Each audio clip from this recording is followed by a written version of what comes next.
Hello welcome student, मैं नरेंद्र सिंह आप सबका स्वागत करता हूं आपके अपने YouTube channel Solanki study point पे। तो आज के टॉपिक में अपन पढ़ने वाले हैं क्लास 9 का हिस्ट्री का chapter number 1 French revolution.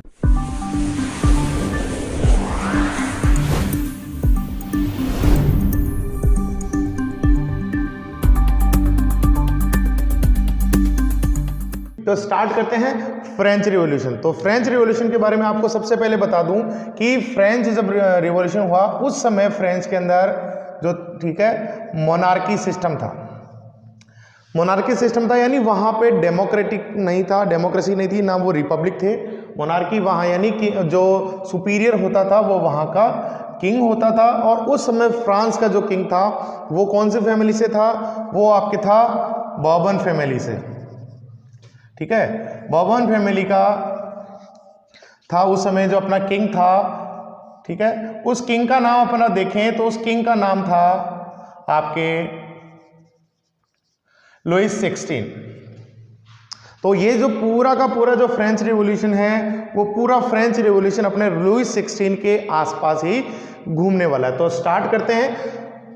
Lewis 16 जो था वो किंग बना था वहां का 1774 के अंदर। 1774 के अंदर फ्रांस, ठीक है, उसकी जो कैपिटल थी उस समय पेरिस। तो पेरिस में इसको प्लेस दिलाई गई और उसका जो जो ताजपोशी वो होती है और वो फ्रांस का जो नेक्स्ट किंग है वो बन जाता है। ठीक है, उसी के कुछ ही दिनों बाद उसकी बर्बादी हो जाती है, मतलब शादी हो जाती है। ठीक है, शादी हो जाती है। शादी किससे होती है? शादी होती है, ठीक है, शादी की अपन बात करें तो शादी होती है मैरी से। ठीक है, मैरी कौन थी? मैरी थी ऑस्ट्रिया की क्वीन, प्रिंसेस। ऑस्ट्रिया की प्रिंसेस मैरी है, उसके साथ इसकी मैरिज हो जाती है भाई। ठीक है, और इनके बीच में मैरिज हो गई। अब क्या होता है? अब इसके बुरे दिन, कहते हैं ना बर्बादी शुरू हो गई, तो इसके बुरे दिन शुरू होने लग जाते हैं। तो अब अपन वापस आ जाते हैं फ्रेंच रिवॉल्यूशन पे। तो फ्रेंच रिवॉल्यूशन का जो दिन है उसको अपन अगर हिस्ट्री की तरफ से देखें तो वो है अपना 14 जुलाई 1789। ठीक है, इस दिन वो किंग बना, उसके बाद उसकी शादी हुई और बुरा दिन स्टार्ट हो गया 14 जुलाई 1789 को। ठीक है, वो वहां का किंग बनता है, वो रिवॉल्यूशन होता है। क्या क्या होता है देखो रिवॉल्यूशन में। ठीक है, तो होता क्या है, उस समय फ्रांस की सोसाइटी में 3 स्टेजेस हुआ करते थे। Stage number 1, state number 2 and state number 3। ये 3 स्टेट हुआ करते थे। इन 3 स्टेट के अंदर ये जो सोसाइटी थी वो पूरी डिवाइड थी। अगर अपन फर्स्ट स्टेट की बात करें तो फर्स्ट स्टेट के लोग जो पादरी वगैरह होते थे, चर्च के लोग, ठीक है, तो उनको कहा जाता था क्लर्जी। ठीक, सेकंड के जो थे उनको कहा जाता था नोबेल्स। सेकंड स्टेट में कौन आते थे? जो किंग वगैरह, किंग की फैमिली वगैरह ना, जो सुपीरियर लोग होते थे, डोमिनेटेड सोसाइटी होती थी, वो इसके अंदर आते थे। और थर्ड स्टेट में अगर अपन बात करें तो थर्ड स्टेट में आपके फॉर्मर हो गए, ठीक है, जो भी छोटे मोटे एम्प्लॉय थे, एम्प्लॉय हो गए, या आपकी लेबर हो गई, ठीक है, आपके बिजनेसमैन हो गए, मतलब जो अपन जिनको बोल सकते हैं जो अपन मिडिल कास्ट में काउंट होते हैं या लोअर कास्ट के जो लोग थे वो सारे इसके अंदर थर्ड स्टेट में थे। और जो सेकंड स्टेट में किंग की फैमिली थी, फर्स्ट स्टेट में पादरी वगैरह, चर्च वगैरह होते थे उनको, ठीक है, तो उनको कहा जाता था क्लर्जी। सेकंड स्टेट के लोगों को कहा जाता था नोबल्स। तो अब होता क्या है, थर्ड स्टेट के लोगों के साथ में थोड़ा सा क्या होता है, पार्शियलिटी होती है, जिसकी वजह से ये लोग बहुत ज़्यादा गुस्सा हो जाते हैं, परेशान हो जाते हैं।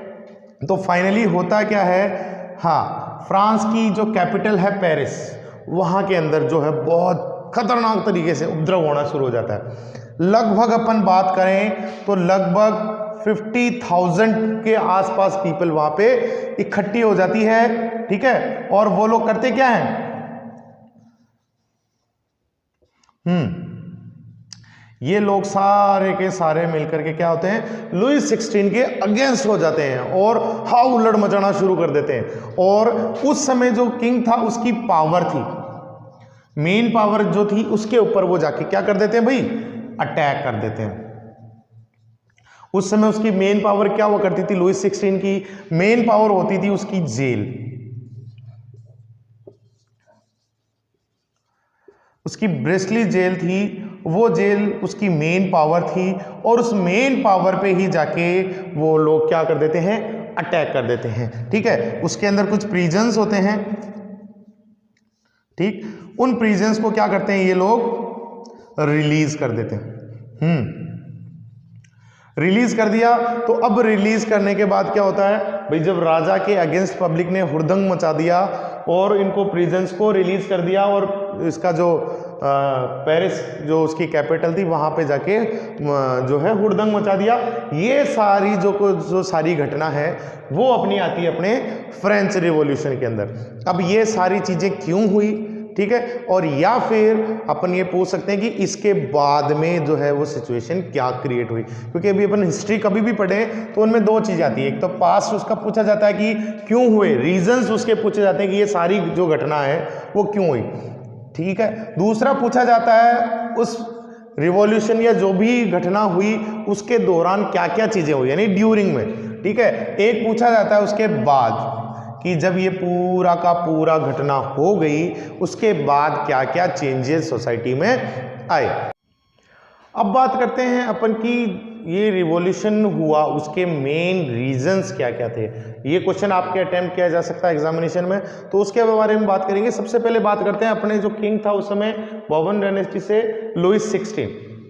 तो अब लुईस 16 जो है वो क्या करता है, लुईस 16 वॉर्स वगैरह बहुत ज्यादा करता है, जिसकी वजह से, ठीक है, ये रीजंस क्वेश्चन आ सकता है। वही फ्रेंच डायनेस्टी वाज डिस्ट्रॉयड, कि भाई फ्रेंच जो डायनेस्टी थी या फ्रेंच के अंदर जो बार्बन डायनेस्टी थी, बार्बन फैमिली का जो रूलिंग पावर था उस समय, वो डिस्ट्रॉयड क्यों हुआ, क्यों फ्रेंच रिवॉल्यूशन हुआ। तो उसके अंदर आप लोग देखोगे कि कुछ रीजंस अपने यहाँ देख रखे हैं कि लुईस 16 की हालत क्यों खराब हुई। नंबर 1, ये लोग सबसे ज्यादा प्यार करते थे, मतलब इन लोगों को अगर किसी चीज से प्यार था, ठीक है, तो वो क्या चीज थी, वॉर। मतलब इन लोगों को केवल और केवल लड़ना आता था और कुछ भी नहीं आता था। तो सब बहुत ज्यादा, आप लोगों को पता है अगर वॉर्स होते हैं तो उसमें बहुत ज्यादा पैसा इन्वेस्ट होता है, तो वहां बहुत ज्यादा पैसा वेस्ट होता था। प्लस दूसरी बात, अपन जो है भाई महाराजा हैं, ऐसे छोटी मोटी बात थोड़ी है, महाराजा है तो महाराजा का जो घर है वो भी बहुत बड़ा होगा। तो अब इस घर की मेंटेनिंग कैसे करेंगे भाई, इस घर की मेंटेनिंग करने में भी बहुत पैसा खर्च होता है। तो जो उनका जो पैलेस था, पैलेस ऑफ वर्साइल्स, उसकी मेंटेनिंग में भी बहुत सारा पैसा इन्वेस्ट होता था। थर्ड पॉइंट आप लिख सकते हो, इंडिपेंडेंस ऑफ 13 अमेरिकन कॉलोनीज।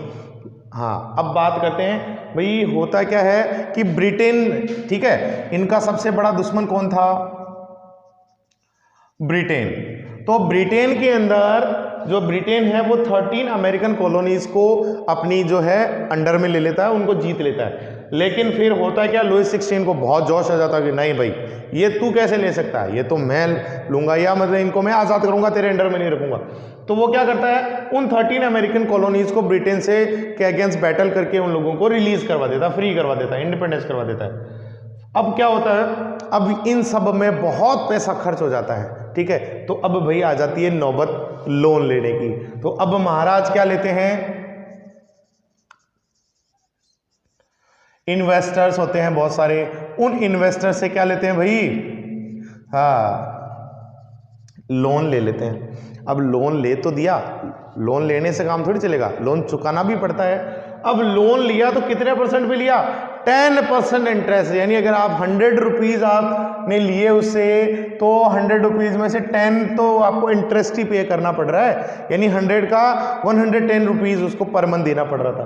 तो अब केवल 100 की बात नहीं कर रहे, उस समय तो बहुत सारा पैसा लिया होगा ना, 100 से इसका क्या काम करना है भाई, राजा है तो पैसे भी बहुत खर्च हो रहे होंगे। तो उस वजह से भी अब ये क्या कह रहे भाई, तेरे पास पैसा नहीं है, हालत खराब हो गई, तो ये काम कर, अपने लीवर किडनी गुर्दे ये कर दे, या फिर ये राजा ही हमें दे दे, है ना, ये राज्य हमें दे दे। तो मतलब कुल मिला के वो बहुत ज्यादा परेशान उसको करने लग गए थे। और दूसरे भी अपन देखें तो जैसे स्टाफ वगैरह होता था तो उसको सैलरी भी पे करनी पड़ती थी, गवर्नमेंट बिल्डिंग जैसे पोस्ट ऑफिस, आपके जितने भी जो स्ट्रक्चर था उसका पूरा गवर्नमेंट का, तो उसके जो स्टाफ मेंबर्स थे उनमें भी बहुत सारा पैसा खर्च होता था, उनका रेंट भी देना पड़ता था। तो ये सारा खर्चा जो है वो ये सहन नहीं कर पाया। पहले तो उड़ाता गया दोनों हाथों से, और जब वापस हालत खराब हुई तो अब देखो क्या हुआ, पब्लिक के ऊपर इसने प्रेशराइज करना शुरू कर दिया। तो अब पब्लिक के ऊपर क्या किया इसने कहा कि अब पैसा कहां से निकालूं, टैक्स से निकालूं। टैक्स कौन देता था उस समय, ठीक है, टैक्स मिलता था केवल और केवल उस समय थर्ड स्टेट से, और थर्ड स्टेट में बहुत गरीब लोग रहते थे। तो अगले वीडियो में अपन देखेंगे कि थर्ड स्टेट का मामला कैसा था, क्या स्ट्रक्चर था सोसाइटी का, और किस तरीके से क्या क्या सिचुएशंस क्रिएट हुए जिसकी वजह से ये पूरा रिवॉल्यूशन हुआ। आई होप वीडियो आपका अच्छा लगा होगा। वीडियो को लाइक करना, कमेंट करना, अच्छा लगे तो दूसरों के साथ इसको शेयर करना। मिलते हैं ऐसे अगली वीडियो के साथ। जय हिंद, जय भारत।